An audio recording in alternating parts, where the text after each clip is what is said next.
Good afternoon good Khalid भाई, afternoon. कैसे हैं? ठीक हाँ हैं? जी, गुड आफ्टरनून, क्या हाल है? कैसे हैं आप? और भाई लिंक मैं बिल्कुल। सबको दे रहा हूँ और जिसने लाइक नहीं किया भाई शर्म करें और लाइक करें, ठीक है? 2 काम इकट्ठे कर लें। अच्छा, हाँ जी, क्या बात करेंगे? मैं बिल्कुल ठीक गालिब भाई। हाँ, गालिब भाई मेरी बिल्कुल आवाज़ मेरी तो नहीं आवाज़ रिपीट हो रही? नहीं, नहीं। अच्छा ठीक है। अच्छा गालिब भाई आपसे एक सवाल पूछना चाहूँगा बेसिकली। मैं बेसिकली रिसर्च वग़ैरह कर रहा था इस बारे में और मैं एक कन्क्लूज़न पे पहुँचा हूँ कि अभी मतलब कुरान के अंदर बेसिकली जो साइंटिफिक थ्योरीज़ या साइंटिफिक फिनोमेनास के बारे में बात की गई है, तो अगर मैं गौर करूँ तो कुरान के आने से हज़ार साल पहले भी ऐसे फिलोसोफर्स थे जिन्होंने ऐसी साइंटिफिक थ्योरीज़ दी, जिसको मॉडर्न साइंस जो है अप्रूव भी करती है और कहती है कि सही है।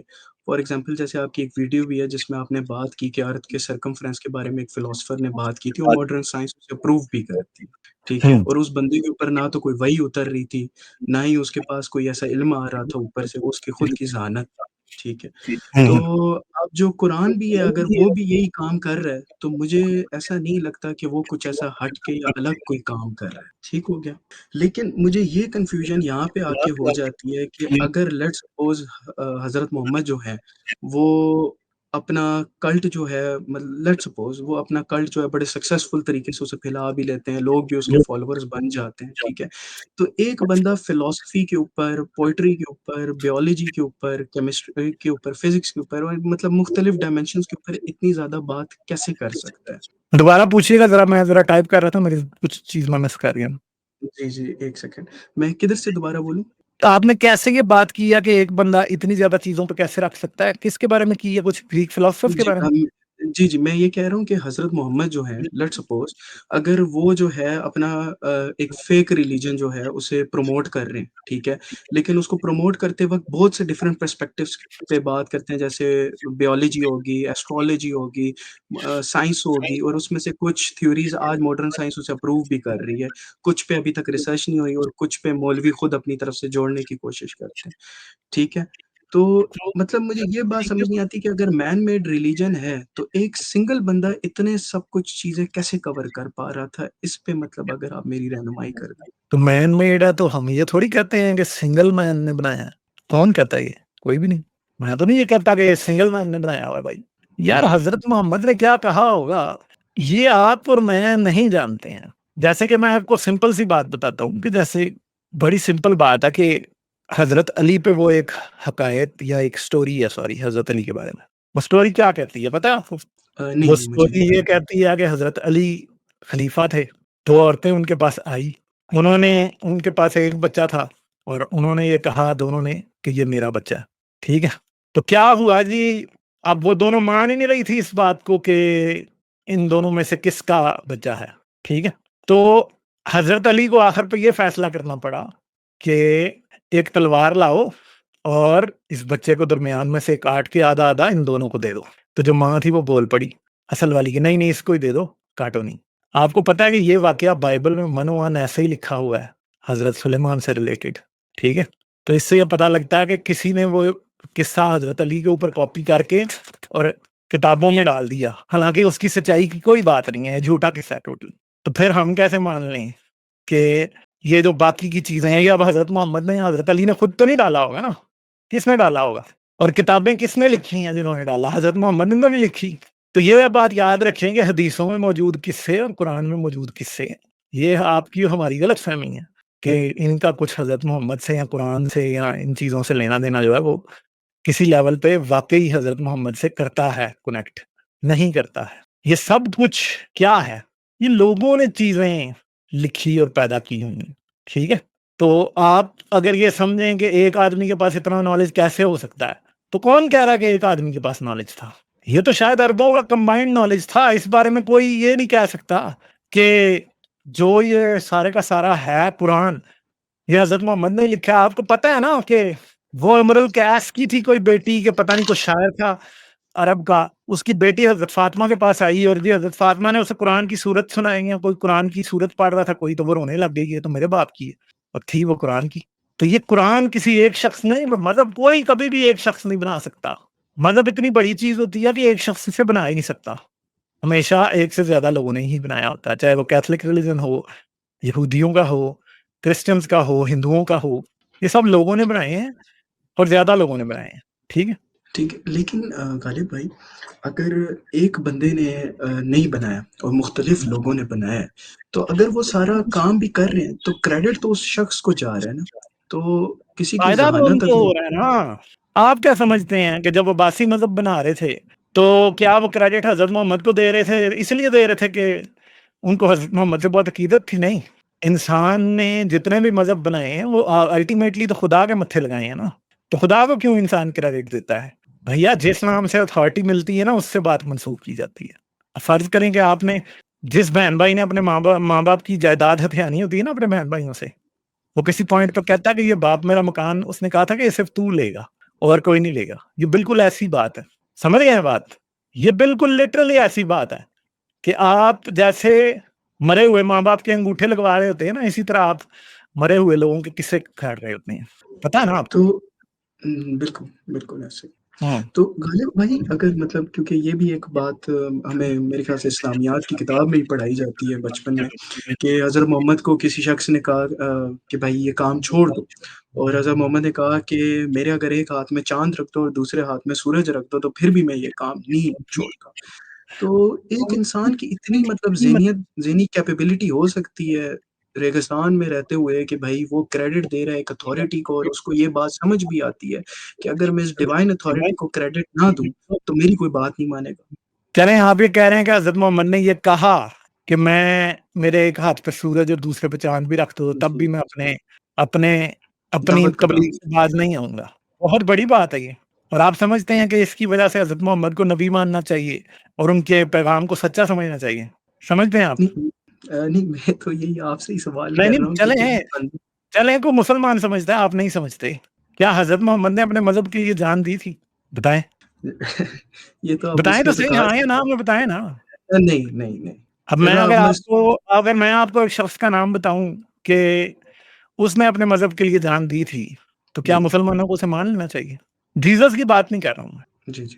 मैं मुस्लिमा बिन हबीब की बात कर रहा हूँ। मुसलमान तो हर भैया चीज़ मान उसने तो लेते देखिए ना, देखें हज़रत मोहम्मद ने तो सिर्फ़ बातों में कहा था ना, एक हाथ पे सूरज और चाँद रख दो। हैं। जी, जी, उसे जी। मार भी दिया जाके, तो वो क्या वो उसने ये कह दिया था कि मैं नबी नहीं हूँ? मर गया था ना वो तो। हुँ, मानी को मार दिया था, ठीक है? तो भैया अब एक बात देखें, पाकिस्तान में पिछले साल 2 बंदे मारे थे जिन्होंने नबूवत का दावा किया था, ठीक है? दोनों को मार दिया था। तो फिर जी। उन सबको नबी मानना चाहिए। रसूलुल्लाह ने सिर्फ़ चाँद और सूरज की बात की थी, वो तो लोग वाक़ई जी, मर जी, गए मैं कहते हुए मैं नबी हैं। मैं बकौल मतलब उन्होंने मुहावरतन ये बात कही थी ना, कि अगर मेरे एक हाथ में चाँद और दूसरे हाथ में सूरज भी रख दो, तो मैं दावत का मुहावरत काम नहीं छोड़ूँगा। तो फिर मुहावरतन उन्होंने मुहावरतन बात करने का फ़ायदा क्या है? अच्छा, नहीं, मैं असल में मुहावरतन बात तो मैं भी ये कर देता हूँ यार। नहीं, मेरा मेन क्वेश्चन ये है कि एक बंदा उसका मतलब एक सोशल साइंटिस्ट की तरह इतना दिमाग काम कर रहा है कि उसे ये बात यार, समझ मैं आ तो रही है आपको कि भाई पहले ही मैं कह रहा हूँ ना कि सोशल साइंटिस्ट की तरह नहीं काम कर रहा। उस बंदे ने लिखा ही नहीं है, आप समझ रहे हैं कि उसने लिखा है, नहीं लिखा। दुनिया में कोई ऐसी लॉजिक नहीं है, जो हज़रत मोहम्मद पे, जीसस पे या किसी और मज़हबी बंदे के ऊपर अप्लाई की जाए तो वो एक आम सी ना निकले। जैसे कि मैंने अभी आपको बता दिया कि अगर आप ये समझते हैं कि ऐसी बात कहना वाक़ई नबूवत मान लेने के काबिल है, तो भाई फिर जो बंदा ना अपने आप को नबी कहते हुए मर जाए, मुस्लिमा हबीब की तरह या जिसे मुस्लिमा कज़्ज़ाब कहते हैं, वो तो ज़्यादा हकदार है कि उसे नबी माना जाए। हुँ, क्योंकि वो तो मरने तक एक अपनी बात पे कायम रहा है ना, जान भी दे दी जिसने वो तो ज़्यादा कन्विंस्ड है ना। हज़रत मोहम्मद ने तो ठीक है, हज़रत मोहम्मद ने तो भाई आप अगर इनकी तारीख़ देखें तो उसमें ऐसी जगह हैं जहाँ पे हज़रत मोहम्मद के बारे में ये लगता है कि हज़रत मोहम्मद तो इतना खुद ही अपने मज़हब को सीरियस नहीं लेते थे। जैसे लात, मनात और उज़्ज़ा की पूजा, ठीक है? हज़रत मोहम्मद ने तो भाई रह के मुकाबला ही नहीं किया। ग़ज़वा उहद पे 2-2 3-3 ज़रा पहन के मुकाबला किया, ठीक है? छुप भी गए उस वक़्त में, कितने काम हुए, ठीक है? अब एक सिंपल बात है ना, अगर आप जीसस को देखें, क्रिश्चियन क्यों ऐसी बात करते हैं? क्योंकि जीसस के शागिर्दों को जब वो मारने आए थे ना, उनको पकड़ने आए थे, तो उसने कहा था मैं हूँ, मुझे पकड़ो, रहने दो, बाकियों को छोड़ दो, मैं ही अकेला हूँ, कसूरवार भी मैं ही हूँ। उसने अपने साथ ये नहीं कहा था कि मेरे सारे रसूल जो हैं या मेरे जो बंदे हैं सारे वो भी कसूरवार हैं, उसने कहा था मैं अकेला ही हूँ, ठीक है? हुँ। तो कंपैरिज़न में अगर देखा जाए, तो हज़रत मोहम्मद ने तो मतलब हज़रत मोहम्मद तो इवन कि अपनी बात पे खड़े रहने की भी लोग आ रहा है बहुत ज़्यादा, लेकिन ठीक है? अगर गालिब भाई अगर गालिब भाई इस बात पे भी चले जाएँ, इस बात पे गौर कर लें कि हज़रत मोहम्मद ने लेट्स सपोज़ काम नहीं किया उतना जितना उन्हें करना चाहिए। तो लोगों ने उनका नाम यूज़ करके आगे काम करना शुरू किया। तो मुझे एक चीज़ मतलब एक अगर मैं विदाउट बायसनेस अगर ये चीज़ देखूँ तो इंसानी फ़ितरत में ये है कि मेरी मैं हो, मेरी वाह-वाह हो। तो इतना तो मुझे नहीं लगता कि किसी का दिमाग काम नहीं करता कि वो हज़रत मोहम्मद को सारा क्रेडिट देता रहे और काम करता जाए पागलों की तरह। नहीं, नहीं, जब जब बड़े वानों में बड़े लेवल पे बात होती है ना, तो वहाँ लोग ये चीज़ नहीं चलती है, ठीक है? क्योंकि ये बात याद रखें कि अगर इमरान खान को 1 करोड़ का प्रॉफ़िट होगा ना, तो नीचे जिसे 1 लाख का होगा ना, उसे इमरान खान का नाम बड़ा करने में ही फ़ायदा है। समझ गए हैं? पर्सनैलिटी कल्ट्स ऐसे होते हैं कि वो एक बंदे के गिर्द घूमते हैं और वो सारे लोग तब तक इकट्ठे ही रहते हैं, जब तक वो पर्सनैलिटी ज़िंदा होती है। मगर उसके बाद जब कूद-खाना मचता है, वो इस्लाम की हिस्ट्री में साफ नज़र आता है हमें। लेकिन गालिब भाई जिसने काम ही नहीं किया, जिसने मार के ही यार नहीं हम मारा बात तो वो नहीं अपनी कर रहे पर्सनैलिटी ना। कल्ट कैसे बन गया? भाई ये बिल्कुल वैसे ही है जैसे गद्दी मशीन जो है वो पुराने पीर के नाम पे खा रहा होता है और वो और झूठे किस्से उसके मशहूर करता है। ये बिल्कुल 100% बात ही वो है। आप क्या समझते हैं कि शहबाज कलंदर या फलां या ढमकां इनसे जो मौजे मंसूब हैं वो सच होंगे? नहीं, वो सारे बाद बनाने खड़े हैं। क्यों खड़े हैं? ताकि पैसे उनको मिलते रहें। भाई जिसको पैसे मिल रहे हो ना और वो समझदार हो, उसे शोहरत नहीं चाहिए होती या उसे बल्ले-बल्ले नहीं चाहिए होती। ये पागल होते हैं जिन्हें बल्ले-बल्ले भी चाहिए होती है अगर पैसा साथ हो तो। जैसे इलॉन मस्क कर रहा है अभी। समझदार जो होता है ना वो कहता है ठीक है पैसे आ रहे हैं ना बाकी ऐसी की तैसी दुनिया को क्यों मैं ये बताऊँ कि मैं ही सबसे ऊपर हूँ। और दुनिया में असल अमीर लोग वही हैं, कंट्रोल तो उनके हाथ में है ना। मैंने लेकिन आपको फिर सिंपल कहा है कि खुदा का नाम यूज़ करके जब लोगों को कंट्रोल किया जाता है, तो भाई सारी प्रेज़ तो खुदा को जा रही है, मगर पैसे तो मेरी जेब में आ रहे हैं। ताकत तो मेरे हाथ में है ना। ख़ादम हुसैन रिज़वी या उसके बेटे ये ख़त्म नबूवत और ब्लास्फेमी के ऊपर इतनी बक-बक क्यों करते हैं? क्यों? क्योंकि ताकत असल में उनकी बढ़ रही है। बिल्कुल, बिल्कुल। अच्छा मैं यहाँ आपकी सिर्फ़ एक बात काटना यही बात चाहूँगा है। कि मतलब यही तो मैं भी यहाँ आके फँस जाता हूँ कि ठीक है, ये जो ख़ादिम रिज़वी साहब हैं हाँ, या ये बाकी सारे हैं, इनके कोई ना कोई ऊपर मुर्शिद बैठे हुए हैं जो इन्हें सिखाते रहे हैं कि कैसे चाल चलनी है, कैसे करना है, कैसे स्ट्रैटेजिकली चलना है। तो फिर मैं वहाँ पे आके दोबारा वही फँस जाता हूँ कि हज़रत मोहम्मद इतना स्ट्रैटेजिकली सोच रहे थे। यार नहीं सोच रहे थे ना आप बात के समझ रहे आप फिर उस पैराडाइम से नहीं निकल रहे जो मैं आपको इतनी देर से समझा रहा हूँ। जी, जी। आप क्यों समझ रहे हैं कि जो कुछ आपके सामने है वो हज़रत मोहम्मद का तख्लीक किया? नहीं, इस बात का तो हुँ। सामने साबित है कि नहीं तख्लीक किया हुआ। मैंने आपको जो स्टोरी बताई, इस तरह की 100 स्टोरियाँ हज़रत मोहम्मद पे लगाई गई हैं। लेकिन फिर गालिब भाई अगर दूसरा पर्सपेक्टिव देखें कि ये जो दूसरे लोगों ने अगर काम किया है, ठीक है? तो हिस्ट्री में उनका नाम इतना खुल के सामने क्यों नहीं आ रहा? यार ये मतलब आप बिल्कुल बच्चों की तरह ही सोच रहे हो, भाई गौर से सोचो इस बात को। हुँ, हुँ। ये आप और पुरानी दुनिया हमारी तरह सोचती भी नहीं थी। नहीं, बिल्कुल पुरानी दुनिया तो नहीं सोचती थी लेकिन हम लोग तो सोचते हैं ना और हम लोग अगर अपनी रिसर्च करें और एनालिसिस करें तो हम तो इस नतीजे पे पहुँच सकते हैं। नहीं पहुँच सकते, लॉजिकल बात ही नहीं है, जब आप हिस्ट्री आपने सही तरह नहीं पढ़ी तो आपको ऐसे लग रहा है। और हुँ, दूसरी बात ये है कि मैंने आपको बताया है ना, कि यार मज़हब एक प्रोपेगेंडा टूल होता था लोगों को काबू में रखने के लिए। तो इतनी सी बात है, अब्बासियों ने अगर मोहम्मद का नाम ऊँचा करके उनकी रह रही है सल्तनत कायम तो उनको क्या लगे? कुछ भी नहीं, हुँ, उनको क्या मसला है? समझदारी की बात यही है कि हुक्मरान मज़हब को इस्तेमाल करे और अपने आप को बड़े अच्छे तरीके से मज़हबी यूज़ करे। आपको आज की दुनिया में इसकी साफ मिसालें नज़र आ जाती हैं। हर आर्मी बिल्कुल चीफ जो है पहले आर्मी चीफ से ज़्यादा बड़ा मुसलमान होता है, पाकिस्तान में। ऐसा ही है, ऐसा ही है, पॉपुलरिज़्म। तो आप क्या क्यों आर्मी चीफ का नहीं दिल करे कि मैं नबूवत का ऐलान कर देता हूँ, मुझे कैसे होता है मोहम्मद की प्रेज़ करने की? जैसे ये सोच रहा है वैसे वो भी सोचते थे। वो भी इस तरह की स्टूपिड बात नहीं सोचते थे। ठीक है? ठीक। अच्छा ठीक है जी, गालिब भाई चलें। एक जी, हाँ। एक रिक्वेस्ट थी बस आपसे लास्ट में, सॉरी आपका इतना टाइम लिए। अच्छा आप कोई ऐसी बुक्स वग़ैरह या ऐसे सोर्सेज़ वग़ैरह रिकमेंड कर सकते हैं जिसके ऊपर मैं सर्च वग़ैरह कर सकूँ, जिसमें कुरान के अंदर जो गलतियाँ, चेंजेज़, एवोल्यूशन जो उसका हुआ है, उस प्रोसेस को पढ़ सकूँ?